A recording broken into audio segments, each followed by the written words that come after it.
गायन्ति यं सामगां ध्यानावस्थिततत्कदेन मनसा पश्यन्ति यं योगिनः यस्यान्तं न विदुसुरासुरगणाः देवाय तस्मै नमः देवाय तस्मै नमः ஓம். அனைவருக்கும் என்னுடைய வணக்கங்கள்.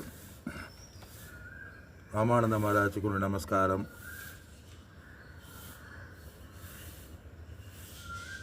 பகவத்கீதையினுடைய 6வது அத்தியாயத்தை நாம் பார்த்து வருகின்றோம். இந்த அத்தியாயத்தில் பகவான் கிருஷ்ணர் தியான யோகத்தினுடைய பலனை கூறி வருகின்றார். ஒரு எந்த நிலை மோட்சம் அல்லது நம்முடைய பார்வையில் உயர்ந்த பார்வை எது,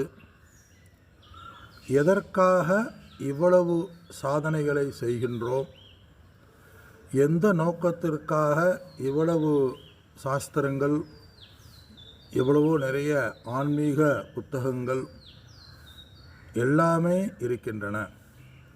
எந்த மனநிலையை அடைவதற்காக என்றால் அதில் பகவான் இந்த இடத்தில் தியானத்தினுடைய பலன் என்ற அடிப்படையில் கூறுகின்றார்.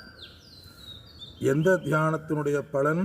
ஆத்ம சம்ஸ்தம் மனக்கிருத்வா ந கிஞ்சித் அபிசிந்தயேத்னு ஆரம்பித்தார். ஆத்ம தத்துவத்தை எவன் நினைக்கின்றானோ, கிஞ்சித் எந்த ஒன்றையும் நினைக்காமல் ஆத்ம தத்துவத்தை எவன் நினைக்கின்றானோ அவனுடைய பார்வை அப்படிங்கிறார். இப்போ பச்சை கண்ணாடியை போட்டு பார்த்தா எல்லாம் பச்சையாகத்தே இருக்கும், சிவப்பு கண்ணாடியை போட்டு பார்த்தா எல்லாம் சிவப்பு கண்ணாடியத்தில் நம்ம கேள்விப்பட்டிருப்போம்.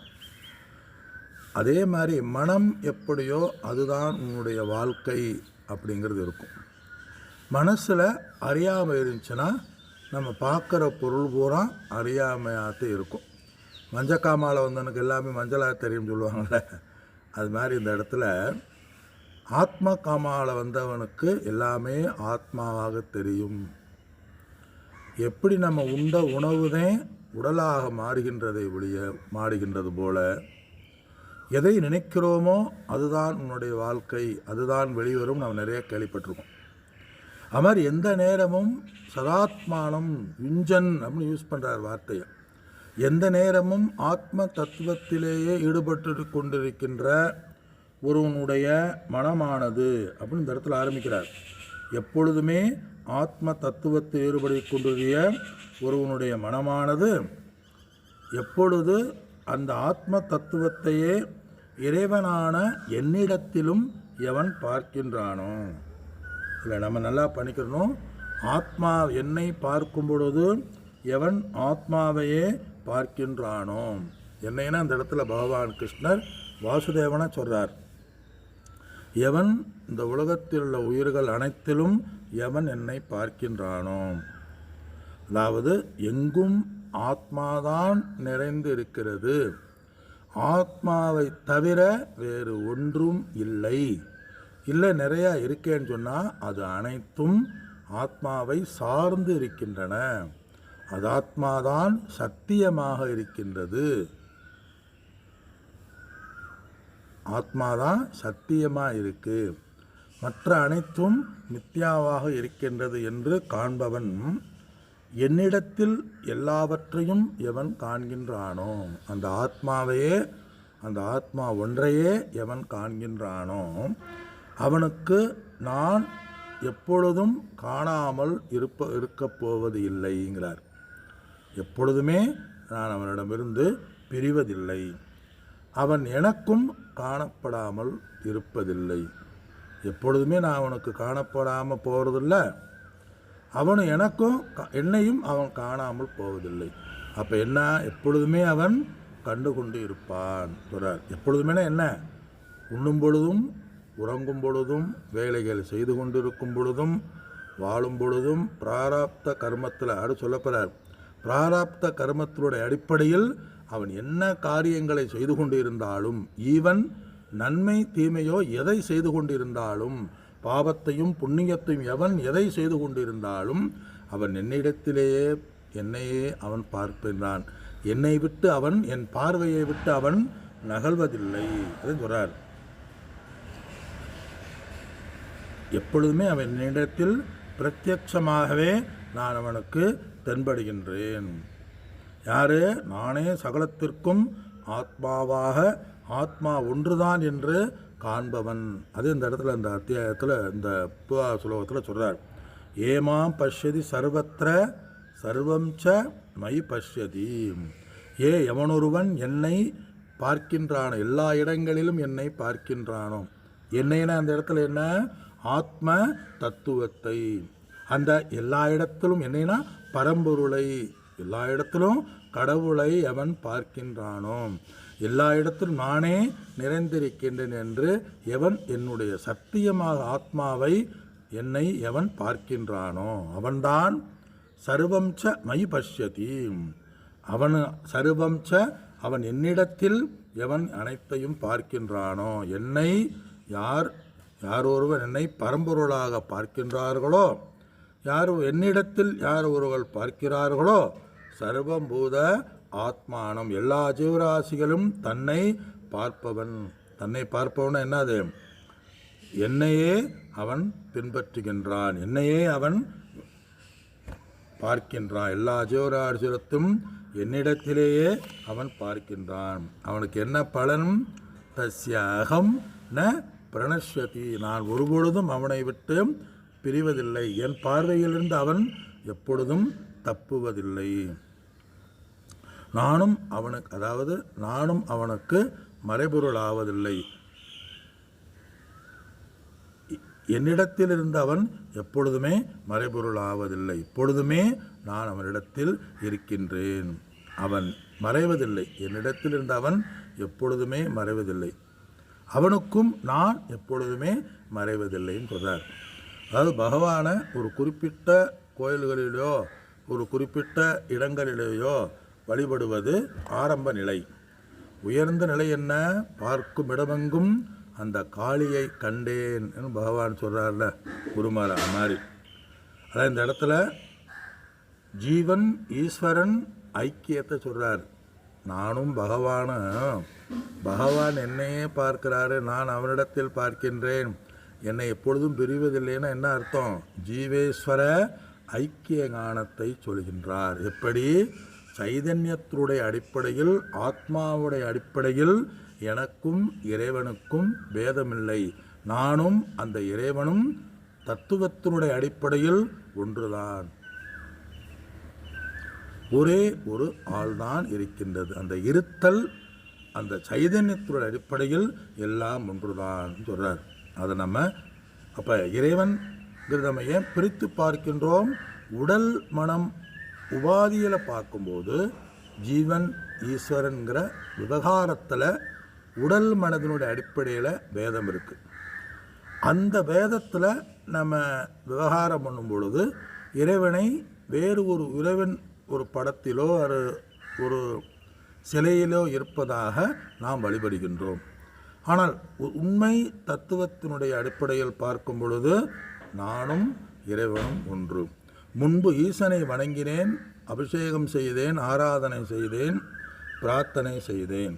அதன் மூலம் இறைவனுடைய அருளை பெற்று என்னுள் அவன் இருக்கின்றான், நான் அவனுள் இருக்கின்றேன், இருப்பது ஒன்றுதான் என்று நினைப்பது ஞானத்தினுடைய பலன். பூஜை இதெல்லாம் என்னது? பூஜையெல்லாம் என்னது? அந்த இடைவெளியை மறைப்பதற்காக, அந்த அஞ்ஞானத்தினுடைய எப்பொழுதுமே இறைவன் நம்ம ஒன்றுதேன். புதுசாக நம்ம இதுக்கு முன்னால் ஞானத்துக்கு முன்பு இறைவன் வேறு நான் வேறாக இருந்தேன், ஞானத்துக்கு பின்பு இறைவன் நான் ஒன்றாயிட்டேன் அப்படிங்கிறதெல்லாம் இல்லை. அப்போ ஏன் அந்த வார்த்தை யூஸ் பண்ணுறேன் அப்படின்னு சொன்னால், அறியாமை ஒரு விளைவாக நானும் இறைவனும், இறைவன் எங்கேயோ இருந்து கொண்டு என்னை ஆட்சி செய்கின்றார், என்னோட உருவத்தோடு இருந்து கொண்டு அவர் ஆட்சி செய்கின்றார், இறைவன் காணப்படும் பொருளாக இருக்கின்றார். அப்படின்னா என்ன அர்த்தம்? எது காண்கின்றோமோ, எதை அனுபவிக்கின்றோமோ அது அனித்தியம். இறைவன் காணப்படும் பொருளாக இருந்தால் இறைவனும் அனித்தியமாவார். அப்போ காணப்படும் பொருளாக வழங்குறமே அப்படின்னா தரிசனம் பண்ணுறமே அப்படி என்றால் அந்த உடலில் மனம் உபாதியில் நம்ம உடல் மன உபாதிஸ்தகன்னு சொல்லுவோம்ல, இப்போ ஆத்மஸ்தகங்கிறதுக்கு பதிலாக உடல் மனோ உபாதிஸ்தகவாக இருக்கும் பொழுது இறைவனை வழிபடுகின்றோம், பிரார்த்தனை செய்கின்றோம். அது பூஜை சாமி சொல்வார், பிரார்த்தனையே நம்ம ஏதோ குறைவு உள்ளவளாக நினச்சி, நம்ம பூர்ணம் இல்லாமல் நினச்சி, நம்மகிட்ட ஏதோ குறை இருக்கிற மாதிரி நினச்சி எதுவுமே அடையலேங்களுடைய விளைவு தான் பிரார்த்தனையாக வருது. பிரார்த்தனையே ஒரு பேதம்தான், பிரார்த்தனையே ஒரு குறைவை காண்பிக்கின்றது. இந்த இடத்துல எல்லா இடத்திலும் அவன் பூரணத்தை உணர்கின்றான் சொல்றார். நான் இந்திரியங்கள் உடல் என்பது இல்லை, பிரம்மமும் நானும் ஒன்று. அதை இதம் சர்வம் அகம் அஸ்மி, பிரம்மக நானே, பிரம்மைவ ந அபரக, பிரம்மத்தை தவிர வேறு ஒன்றும் இல்லை. அப்போ மற்ற உலகம் உடல் இதெல்லாம் எதனால் வந்தது? எல்லாம் கற்பிக்கப்பட்டது. எல்லா இடத்திலும் இருப்பு ஒன்றே ஆக இருக்கின்றது என்று கூறிய பகவான் 31வது ஸ்லோகத்தில் இப்படிப்பட்ட மனநிலையை எவன் உடையவனாயிருக்கின்ற ஞானி பிராராப்த வசத்தில் அவன் என்ன செய்து கொண்டிருந்தாலும் எப்பொழுதுமே என்னிடத்தில் இருக்கின்றான், என்ன செய்தாலும் அவன் மாறுவதில்லைன்னு சொல்கிறார். சில நேரங்களில் வரும், உடம்பு சரியில்லாமல் இருக்கும்போது அப்போதைக்கு இப்போதே சொல்லி வைத்து என்கட்சி ஏகாம்பரனை மாதிரி உடம்பு சரியில்லாத இருக்கும்போது ஞானம் வராதா, உடம்பு சரியில்லாத இருக்கும்போது எல்லாத்தையும் மறந்துடுவோமா அப்படி என்றால் அது ஞானத்தை பெற்றால் மறக்க மாட்டோம், ஞானத்தை பெறாவிட்டால் மறந்து விடுவோம். அதனால் இந்த இடத்துல மறக்காது. அவ்வளோ நம்ம அறிவு அன்கான்ஷியஸ் டயத்தில் எப்பொழுதுமே நமக்கு மறக்காதும்பாங்க. அதே இந்த இடத்துல சொல்கிறார், என்ன காரியங்கள் செய்து கொண்டு இருந்தாலும் அவன் என்னிடத்தில் யோகி, அவன் என்னிடத்திலேயே இருக்கின்றான். யார்? எவன் ஜீவனும் ஈஸ்வரனும் பிரம்மனும் ஒன்று என்ற ஐக்கிய ஞானத்தை அடைந்தவன் சொல்கிறார். அதனால் கைகால் நல்லா இருக்கும் பொழுதே அந்த உண்மையை உணர்ந்து கொள்ள வேண்டும். அந்த ஞானத்தை பெற்றாத்தே நம்ம தப்பிப்போம். அன்கான்ஷியஸ் டயத்தில் நம்ம கான்ஷியஸாக இருக்கும் பொழுது, ஒரு ஸ்டெடியாக இருக்கும் பொழுது போகிறோம் வர்றோம். ஆனால் ஒரு மைண்டு கொஞ்சம் டிஸ்டர்ப் ஆச்சுன்னா, டிஸ்டர்ப்போ இல்லாட்டி வயதான காலத்தில் நம்ம என்ன பேசுகிறோம் என்ன பண்ணுறோங்கிறது நமக்கு தெரியாது. சமீபத்தில் ஒரு பெரிய மகாத்மாவை சந்தித்தேன். ஒரு பெரிய காரியங்களில் பெரிய பொறுப்பில் இருந்தவர்.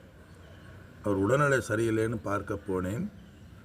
அவர் சொல்கிறார், நான் அவரை கண்டேன் இவரை கண்டேன், எக்ஸு என்கிட்ட நைட்டு கனவுல வந்தார், ஒரு எத்துனேன், அப்படி இருக்கிறேன் இப்படி இருக்கிறேன் அப்படின்னு ஏதோ அந்த இந்து தத்துவத்தை பற்றி சொல்கிறார். காலில் எத்துனேன், அவர் பெரிய ஆள்லாம் வந்தாங்க, இவங்க வந்தாங்க, அவங்க கொஞ்சம் ரொம்ப நார்மலாக இருந்தவர் பேச ஆரம்பிச்சிட்டார். உடனே கூட இருந்தவங்களாம் சரி பார்ப்போம்னு ரூமுக்குள்ளே கூட்டு போயிட்டார்கள். ஆனால் ஒரு காலத்தில் ஒரு பெரிய ஒரு மகன் நல்லா இருந்தவர், கொஞ்சம் வயது அந்த ஒரு தான் என்ன பேசுகிறோங்கிற இது இல்லை. ஐ ஹோப் ஒருவேளை ஆத்ம ஞானத்தில் இருந்திருந்தால் அது வருமா வரையான்னு தெரியல. ஆக இந்த வயதான உலகத்தையும் வயதான காலத்தில் அந்த ஆத்ம ஞானம் நமக்கு உதவும். ஆனால் அதை விட்டுருவோம். அதனால் பின்னாடி என்ன நடக்கும், நம்ம என்ன செய்கிறோம்னே தெரியாத சூழ்நிலையும் நமக்கு வரலாம். அதனால் இப்போ என்ன செய்யணும், இப்போதைக்கு அந்த சூழ்நிலையில் நம்ம நன்றாக பயன்படுத்தி கொள்ள வேண்டும். ஞானம்தான் நமக்கு உதவும். அதை இங்கே சொல்கிறார், எவன் எங்கும் ஒன்றுதான் என்ற ஆத்ம தத்துவத்தை நிலையாக கொண்டு என்னையே சகல பூதங்களிலும் எவன் பார்க்கின்றானோ. அது இந்த சுலோகத்தினுடைய சாரம். அடுத்த நாளை சத்சங்கத்தில் அடுத்த வகுப்பில் சிந்திப்போம். ஓம் நமோ பகவதே வாசுதேவாய. அனைவருக்கும் நமஸ்காரங்கள். ராமானந்த மகாராஜுக்கு நமஸ்காரம். ஹரிபோம்.